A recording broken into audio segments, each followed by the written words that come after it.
Hello dear students, കോമക്സ് ട്യൂട്ടോറിയലിൻ്റെ മറ്റൊരു വീഡിയോയിലേക്ക് സ്വാഗതം. Calicut university second sem result അങ്ങനെ കാത്തിരിപ്പിനൊടുവിൽ യൂണിവേഴ്സിറ്റി വെബ്സൈറ്റിൽ പബ്ലിഷ് ചെയ്തിട്ടുണ്ട്. അപ്പോൾ നമ്മൾ ഇന്നലെ ഒരു വീഡിയോ ചെയ്തിരുന്നു, സെക്കൻഡ് സെം റിസൾട്ട് ഈ ഒരാഴ്ച വരും എന്നുള്ളത്. അപ്പോൾ ഇപ്പോൾ വന്നിട്ടുള്ളത് സെക്കൻഡ് സെമസ്റ്റർ SDE കുട്ടികളുടെ BCom BBA 2017-18 അഡ്മിഷനും അതേപോലെ 2019 അഡ്മിഷനും. അപ്പോൾ SDE കുട്ടികളുടെ റിസൾട്ടാണ് ഇപ്പോൾ വന്നിട്ടുള്ളത്.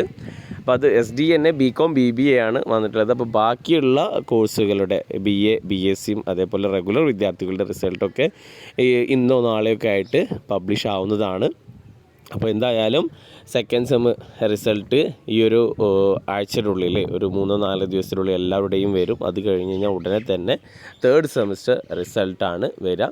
അപ്പോൾ സെക്കൻഡ് സെം റിസൾട്ട് വന്ന് കഴിഞ്ഞ് കഴിഞ്ഞാൽ അതിൽ മാർക്ക് കുറവോ അല്ലെങ്കിൽ ഫെയിലായിട്ടുണ്ടെങ്കിൽ നിങ്ങൾക്ക് റിവാലുവേഷന് കൊടുക്കാം. റിവാലുവേഷന് കൊടുക്കേണ്ടത് ഡേറ്റ് ഉടനെ തന്നെ ഉണ്ടാകും. അപ്പോൾ യൂണിവേഴ്സിറ്റി സൈറ്റിൽ നോക്കുക. ഓക്കെ, അപ്പോൾ എന്തായാലും എല്ലാ SDE വിദ്യാർത്ഥികളും BCom BBAയിലുള്ള SDE വിദ്യാർത്ഥികളൊക്കെ റിസൾട്ട് നോക്കുക. എല്ലാവർക്കും ഓൾ ദ ബെസ്റ്റ്.